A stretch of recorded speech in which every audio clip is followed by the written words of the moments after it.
হাসরের ময়দান হবে, সবাই নাফসি নাফসি করে বেড়াবো। আমার নবী বলে, শোনো গো, তোমরা চিন্তা করো না, তোমরা টেনশন করো না, ওই কিয়ামতের ময়দানে আমি নবী তোমাদেরকে শাফাআত করে দিব। আর যদি নবী শাফাআত করে দেয়, দুনিয়ার কোনো মানুষ চাইলে পরে আর জান্নাতে যেতে আটকাতে পারবে না। আমার আল্লাহ পাক বলে, আমার নবীকে আমি এমন নবী করে পাঠিয়েছি, দুনিয়ার বুকে আমার নবীর শান কেমন দেখুন, আমার নবীর মান কেমন দেখুন। কেউ আরবি পড়তে পারলে পরে উর্দু পড়তে পারে না, উর্দু পড়তে পারলে পরে মালয়ালাম পড়তে পারে না, মালয়ালাম পড়তে পারলে পরে পশতো পড়তে পারে না, কেউ বাংলা পড়তে পারলে পরে হিন্দি পড়তে পারে না। কিন্তু আমার আল্লাহ পাক আমার নবীকে এমন একজন শিক্ষক করে দুনিয়ায় পাঠিয়েছে। আজকে মানুষ আমরা মাইক্রোফোন আবিষ্কার করলে পরে মাইক আবিষ্কার করতে পারবো না, আর মাইক আবিষ্কার করলে পরে আমরা আজকে আলো আবিষ্কার করতে পারবো না, আলো আবিষ্কার করলে পরে আমরা চেয়ার আবিষ্কার করতে পারবো না। একটা মানুষ দুনিয়াতে সব কিছু পারবে না, কিন্তু যখন আমার নবীর বাড়ি চলে এলো, আমার আল্লাহ পাক ডাক দিয়ে বলে, হাবিব ওয়া আল্লামাকা মা লাম তাকুন তাআলাম। হাবিব গো, আপনি যাহা কিছু জানতেন না, আমি আল্লাহ আপনাকে জগতের বুকে আমি আল্লাহ শিক্ষক করে পাঠিয়েছি। সুবহানাল্লাহ। ও গো দয়ার নবী, আপনি চিন্তা করবেন না, আমি আল্লাহ আপনাকে শিক্ষক করে পাঠিয়েছি। একবার চিন্তা করুন, আমার নবী কোন নবী গো, যেই নবী মুস্তাফাকে দেখলে পরে এতিমের জ্বালা মিটে যেত, মিসকিনের ক্ষুধা মিটে যেত, ক্ষুধার্ত ব্যক্তির ক্ষুধা মিটে যেত, অসুস্থ ব্যক্তি সুস্থ হয়ে যেত। এমন একজন মহামানব মহানবী। ওম অন্তিম মাগারিষি উজ্জ্বলম পূর্মিদয়োগা, ওম সর্বভূতে শান্তি রূপে নমস্তুতে নমো নমঃ। ওম শান্তি শান্তি শান্তি। পৃথিবীর বুকে এমন একজন মহামানব মহারিষি আমি আল্লাহ পাঠিয়ে দিলাম, যেই নবীকে দেখলে পরে তোমরা বুঝতে পেরে যাবে। এবার কিছু বাটপার মুসলমান আছে, অন্য ধর্মের কিছু বাটপার মানুষ আছে, যারা বলে নবীর উচ্চতা কেমন হবে, না লম্বা হবে, না বেটে হবে। লক্ষ কোটি মানুষের মধ্যে আমার নবীকে যদি দাঁড় করিয়ে দেওয়া হয়, সবারই আগে আমার নবীর মাথা দেখা যাবে। সুবহানাল্লাহ। বেশক বেশক। ওম যুগে যুগে পদারিত পুষ্পন্দনাম। পৃথিবীর বুকে যুগে যুগে একজন করে মহারিষি মহামানব আসবে। আমাদের জন্য আদম নবী এসেছিল, ঈসা নবী এসেছিল, মুসা নবী এসেছিল, ইব্রাহিম নবী এসেছিল, নাকি হযরত ইব্রাহিম নবী এসেছিল, ইসমাইল নবী এসেছিল। এরা সবাই আল্লাহ পাকের বার্তা নিয়ে এসেছিল, তাদের জন্য কিতাব নাজিল হয়েছিল। কিন্তু আমার আল্লাহ পাক শ্রেষ্ঠ নবী জনাবে মুহাম্মদুর রাসূলুল্লাহ সাল্লাল্লাহু তাআলা আলাইহি ওয়াসাল্লামকে সব থেকে প্রথমে তৈরি করার পরে সব থেকে শেষে আমার দয়ার নবীকে পাঠালেন। আর পাঠিয়ে দেওয়ার পরে শুধু এটাই বলেনি, আমার দয়ার নবীকে আল্লাহ পাক বলতে আছে, ওয়া আল্লামাকা মা লাম তাকুন তাআলাম। হাবিব গো, আপনি যাহা কিছু জানতেন না, পৃথিবীর বুকে আমি আল্লাহ আপনাকে শিক্ষক করে পাঠিয়েছি। দেখবেন কিছু আপনার আমার মতো মুসলমান আছে দাড়ি টুপিওয়ালা, যারা বলে নবী আমাদের মতো, বলুন নাউজুবিল্লাহ। ওরে নবী থুতু জাবিরের আটাই দিয়েছে, আটার বরকত বেড়ে গেছে। আর তোর মতো মুসলমান যদি কাবরের আটাতে থুতু দেয়, আটা তুই তো দূরের কথা, তোর বউ খাবে না। খাবে? হ্যাঁ, ও আবার বলছে যে নবী আমাদের মতো, বলুন নাউজুবিল্লাহ। আরে আমার নবী কোথায় নূরওয়ালা আর কোথায় তুখুরওয়ালা, একবার চিন্তা করে দেখুন। আমার নবীর জন্য সরকারে আলা হযরত আজিমুল বরকত মুজাদ্দিদে দ্বীন ও মিল্লাত ফাজিলে বরেলভী আলাইহি रहमत ও রিদওয়ান বলে, तेरे नस्ले पाक में है बच्चा बच्चा नूर का, तेरे नस्ले पाक में है बच्चा बच्चा नूर का, तू है आईने नूर, तेरा सब घराना नूर का। कौन देता है देने को मुँह चाहिए, कौन देता है देने को मुँह चाहिए, देने वाला है सच्चा हमारा नबी। सुभानाल्लाह बोले। ওরে দুনিয়ার বুকে আজকে যদি মন্ত্রীর কাছে যাওয়া হয়, মন্ত্রীর দরজা বন্ধ হয়ে যাবে। রাত্রি 12টা হলে আমি হুজুর আমার দরজা বন্ধ হয়ে যাবে। রাত্রি 12টা হলে উকিলের দরজা বন্ধ হয়ে যাবে। রাত্রি 12টা হলে আজকে প্রফেসরের দরজা বন্ধ হয়ে যাবে। কিন্তু মহান আল্লাহ পাক এমন একটা ঘর বানিয়েছে যার নাম হলো মসজিদ। রাত্রি 12টায় কেন, 1টায় কেন, 2টায় কেন? মুসলমান তুমি যখনই যাবে, যাওয়ার পরে তুমি আল্লাহকে পাবে। বেশক বেশক সুবহানাল্লাহ। লাকুম ফি তাকদীরা, তোমার নসিবে যেটা লেখা থাকবে ওটা হতেই হবে, আর তোমার নসিবে যেটা লেখা থাকবে না তুমি কখনো না পাবে। আমি জানি আমি বললে পরেও যেটা আপনারা আমাকে দিতেন, আমি না বললেও আপনারা দিবেন। শুধু শুধু ইসলামের ওপরে তর্ক বিতর্ক নাই করা ভালো, নাকি বলেন বাবজি? যারা সুন্দর মানুষ, সুতি সমাজ, যিনারা শিক্ষিত আছেন, আপনারা ইশারায় বুঝতে পারবেন। একটা কথা বলতে চাই, দিন ইসলাম এমন একটা ধর্ম যে আমাদেরকে শান্তির বার্তা দিতে শিখিয়েছে, শান্তির জন্য আপনাকে আমাকে পাঠিয়েছে। এই দিন ইসলামের জন্য আপনি আমি কতটুকু কি করতে পেরেছি? আহারে, দুনিয়ার বুকে আমার রসুলের শান কত, আমার রসুলের মান কত, আমার রসুলের সম্মান কত। বাবজি বলতে চাই, আমার নবী মুস্তাফার কাছে ওই সাহাবীরা বলতেছিলাম যে সাহাবায়ে কেরাম আমার নবীকে বলছে, ইয়া রাসূলুল্লাহ, কিয়ামতের ময়দানে আপনার শাফাআত দেন তাহলে হবে, নাকি গো? এখানে চলছে, নবী আমার এলান করে দিলেন, যাও যাও তোমরা দেরি করো না, তোমাদেরকে আমি নবী শাফাআত দিয়ে দিব। আর যেমনই এই কথা বলা, সাহাবীরা যেন জোশে চলে এসেছে। আল্লাহু আকবার বলে এক সাহাবী গর্জন মেরে যেন চিৎকার করে ইহুদির সঙ্গে লড়তে লেগেছে। সব সাহাবী লড়তে লেগেছে। এক এক করতে করতে বাবা যেন সমস্ত ইহুদি বেঈমান কাফেরদেরকে তাদেরকে জাহান্নামে পাঠিয়ে দেওয়া হলো, এবং এক এক করতে করতে তাদের কাফেলা শেষ হয়ে গেল। আর যেমনই শেষ হলো, আমার নবী এলান করে দিলেন, শোনো, মুসলমানের জয় হয়ে গেছে, ইহুদিদের পরাজয় হয়ে গেছে। এই কষ্ট করে আপনার আমার বাড়ি পর্যন্ত কোরআন এনে দিল, এই কষ্ট করে আপনার আমার বাড়ি পর্যন্ত নামাজ এনে দিল, এই কষ্ট করে আপনার আমার বাড়ি পর্যন্ত হজ যাকাত কালমা এনে দিল। আফসোস হলো একটা, সবই পেলাম সবই জানলাম কিন্তু নামাজ পড়লাম না। আজ ইসলাম আপনার আমার বাড়ি পর্যন্ত পৌঁছানোর জন্য কত কষ্ট। একটা সাহাবী কেন হাজার হাজার সাহাবীদেরকে গর্দন দিতে হয়েছে। আহারে, সাহাবায়ে কেরামরা যুদ্ধে জয়লাভ করার পরে একটা মনে আনন্দ হবে কি হবে না? আনন্দ হয়েছে। ব্রাদার মুসলমান, এত আনন্দ যে নবী আমার কোন নবী? নবী আমার আল আমিন নবী। বলুন সুবহানাল্লাহ। কবি বলতে আছে, আল আমিন নবী আমার মুক্তি দাতা সবার। শুনবেন না? ছেড়ে দেবো, শুনবেন? একটু জোরে সুবহানাল্লাহ বলেন। সুবহানাল্লাহ। আমি দেখতে চাই যে আপনাদের এখানে দেখেন সোশ্যাল মিডিয়া কত ইউটিউবার এসছে, ভাইরা আমার খুব কষ্ট করছে রাতের পর রাত। এদের কথা কেউ বলে না, জানেন? রাতের পর রাত আপনার বাড়ি পর্যন্ত আমার আওয়াজটা পৌঁছায় কে? একজন ইউটিউবার। আমি বলে দিই যে কোনো জায়গাতে যে ভাই ওদেরকেও সম্মান করবেন। কেন? ওরা দ্বীন ইসলামের খিদমত করতে আছে। আমি যেমন বলছি আমার নেকি, এবং ওরা যে পৌঁছে দিচ্ছে ওদেরও সেই নেকি হবে। কিন্তু বলবো ভাই কাটছাট করে ছাড়বেন না, তার কারণ এখনকার জামানাটা আলাদা, নাকি বলেন? হ্যাঁ, মানে হচ্ছে এক কি, আমি ধরেন বেদ পুরাণ দিয়ে মানে দলিল দিচ্ছি, এবার ওইগুলোকে কাটছাট করে একবারে ছেড়ে দিচ্ছেন, বলছে কি অন্যান্য জিনিসকে নিয়ে ধরেন বেশি লাড়ালাড়ি হচ্ছে, সেই জন্য বলতে আছি। আপনারা কি শুনবেন? তো একবার মুহাব্বতে জোরে বলুন সুবহানাল্লাহ। আল আমিন নবী আমার মুক্তি দাতা সবার, খোদা যারে বন্ধু করে দিল যে উপহার, আল আমিন নবী আমার। সুবহানাল্লাহ বলেন। সুবহানাল্লাহ। দেখো চেয়ে জগৎবাসী, দেখো দেখো রবি শশী, দয়া মায়ার রাসূল এলো, সবার মুখে ফোটায় হাসি।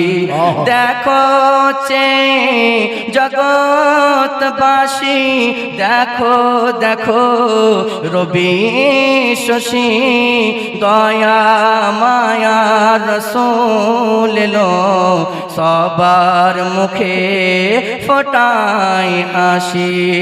এসো নেমে ফারিশতারা হয়ে যাবে আত্মহারা হয়নি হবে না এমন রাসূল মুহাম্মদ নাম যার আল আমিন নবী আমার মুক্তিদাতা সবার সুবহানাল্লাহ বলেন সুবহানাল্লাহ সুবহানাল্লাহ পথের ধারে বাধা ছিল অবলায় এক বনের হরিণ সে পথ দিয়ে যেতেছিলেন আমার প্রিয় নবী করিম পথের ধারে বাধা ছিল অবলায়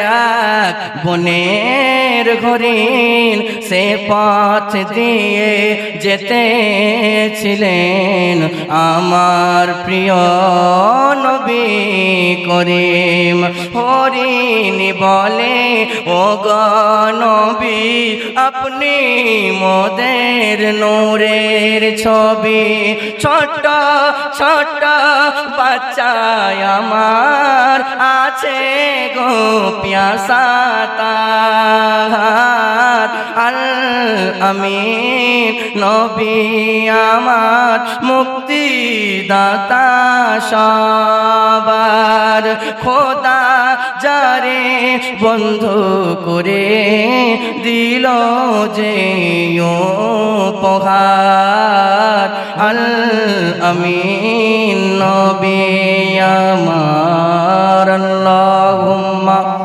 সাল্লি আলা সাইয়্যিদিনা মাওলানা মুহাম্মদ ওয়ালা আহলে সাইয়্যিদিনা মাওলানা মুহাম্মদ ওয়ালা আলে সাইয়্যিদিনা মাওলানা মুহাম্মদ সাল্লাল্লাহু তাআলা আলাইহি ওয়াসাল্লাম সুন্নি মুসলমান ভাই চলো একটু আগে চলে যাই আমার নবী মুস্তাফা যখন যুদ্ধে জয়লাভ করিলেন এবার সাহাবীরা খুশিতে আত্মহারা হয়ে গেছে সবাই চিন্তা করছে তাই তো রে আমরা সবাই বাড়ি চলে যাব কিন্তু সন্ধ্যা হয়ে গেছে সবাই বাড়ি যাবে কিন্তু একটা প্রবলেম সন্ধ্যার জন্য যেন আলা খুঁজে পাই না একজন সাহাবী এসে বলতে আছে ইয়া রাসূলুল্লাহ ইয়া হাবিবাল্লাহ নবী গো আমি যেন বাড়ি যেতে চাই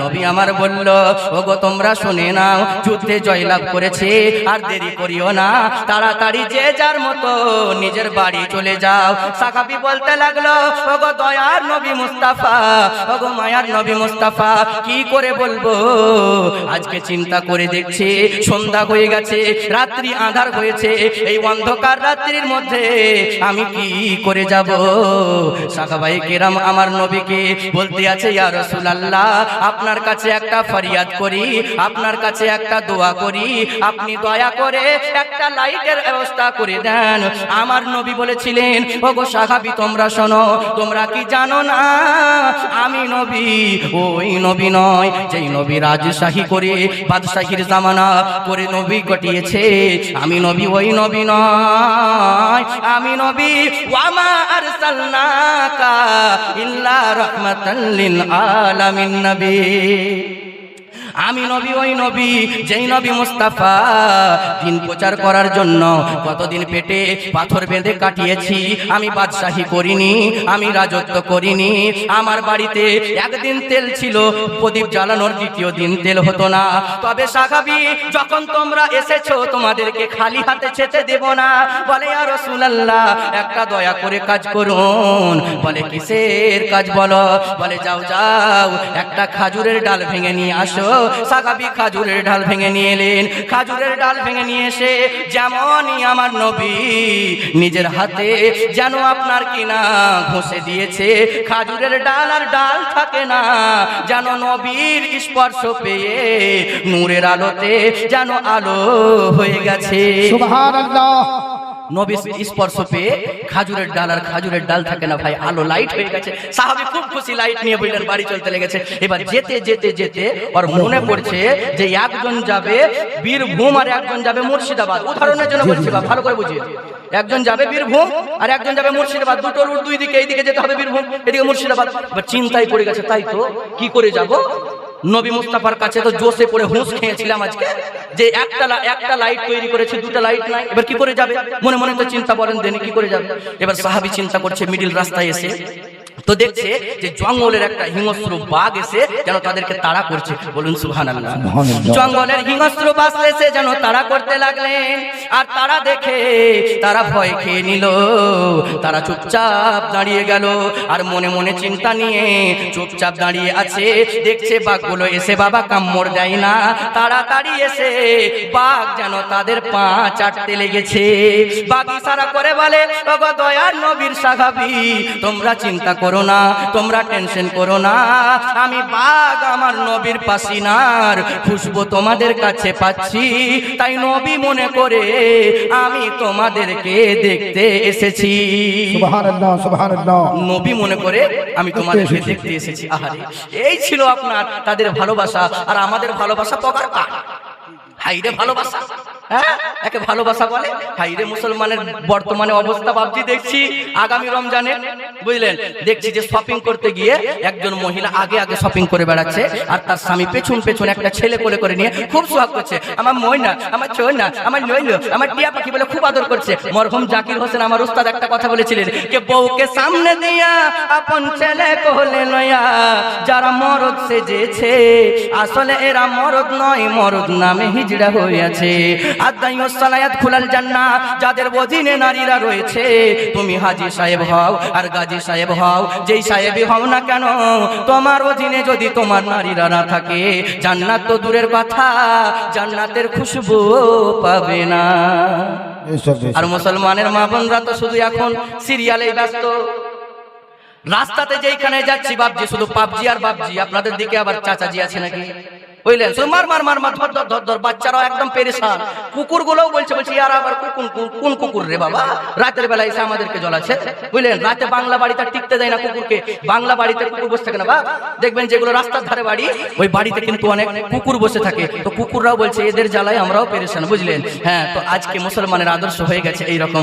আগেকার জামানায় রাত্রি মানে দুপুর 12টার সময় যদি রাস্তা দিকে যাওয়া যেত, তাহলে কোরআনের বাণী শুনতে পাওয়া যেত। আর এখন মুসলমানের বাড়ির দিকে শুধু যেয়া দেখেন, বুঝলেন, শুধু ঢিঙ্কা চিকা ছাড়া আর কিছু শুনতে পাবেন না। হ্যাঁ, আপনারা রাগ করছেন আপনারা? ঠিক বলছি না ভুল বলছি ভাই? ঢিঙ্কা চিকা ছাড়া কিছু শুনতে পাওয়া যাবে না, বুঝতেই পারবেন না যে মুসলমানের বাড়ি না কিসের বাড়ি। বাবা, আজকে মুসলমান এই জন্য সব জায়গায় লাঞ্ছিত, বঞ্চিত, পদদলিত, অপমানিত। কিন্তু কেমন ছিল নবীর সাহাবীর আপনার সম্মান? বলুন সুবহানাল্লাহ। জঙ্গলের পশু বাঘ এসে বলতে আছে, ওগো নবীর সাহাবী তোমরা শোনো, আমরা মনে করলাম নবী মুস্তাফা রাস্তা দিয়ে যাচ্ছে, নবীর পাসিনার খুশবু পেলাম, তাই দৌড়ে দেখতে এলাম। তোমাদেরকে দেখতে পেয়েছি, এটা আমাদের কোনো ভাগ্য খারাপ নয়। আরে নবীকে না দেখতে পেলাম তো কি হয়েছে, নবীর সাহাবী দেখেছে। এই মনে মনে চিন্তা নিয়ে এবার সাহাবী চিন্তা করতে আছে, একটা লাইটের মধ্যে কিভাবে আমরা যাব। একজন বীরভূম যাবে আর একজন মুর্শিদাবাদ যাবে, লাইটটা কিভাবে ভাগ করব। তখন একজন সাহাবী বলতে আছে, আরে শোনো, তোমরা চিন্তা করো না, যাও যাও একটা খেজুরের ডাল ভেঙে নিয়ে আসো। আমরা নবী নয় তো কি হয়েছে, নবীর সাহাবী বটে। যখন নবীর সাহাবী হয়েছে, তখন সাহাবী একটা খেজুরের ডালকে এনে অন্য খেজুরের ডালের সঙ্গে যখন ইয়া রাসূলুল্লাহ বলে ঘর্ষণ করে দিল, এটাতেও আলো ওটাতেও আলো। সুবহানাল্লাহ, সুবহানাল্লাহ। নবীর নাম নিয়ে যেমন ঘর্ষণ করে দিয়েছে, এটাতেও আলো দেখতে পেয়েছে, ওটাতেও আলো দেখতে পেয়েছে। তাই বলি শোনো গো, এই ছিল আমার নবী মুস্তাফা। আর আজকে আমরা নবীকে কেমন মুহাব্বত করছি। মুখে বলছি নবী গো, ইয়া নবী সালামু আলাইকা, নবী গো আপনাকে ভালোবাসি, আমরা নবীর দিওয়ানা, নামাজ পড়তে যাব না, আমরা নবীর দিওয়ানা, রোজা রাখতে পারবো না, আমরা নবীর দিওয়ানা, মা বাপকে ভাত দিব না। হাইরে মা বাপকে কেনই বা ভাত দিবে? মা বা যদি হয় ভালো, ছেলে হবে ভালো। আর প্রত্যেক মা হলো ছেলের প্রাথমিক স্কুল। মা প্রত্যেক ছেলের প্রাথমিক স্কুল। বলেন মা যেটা শিক্ষা দেয় কিন্তু ছেলে সেটা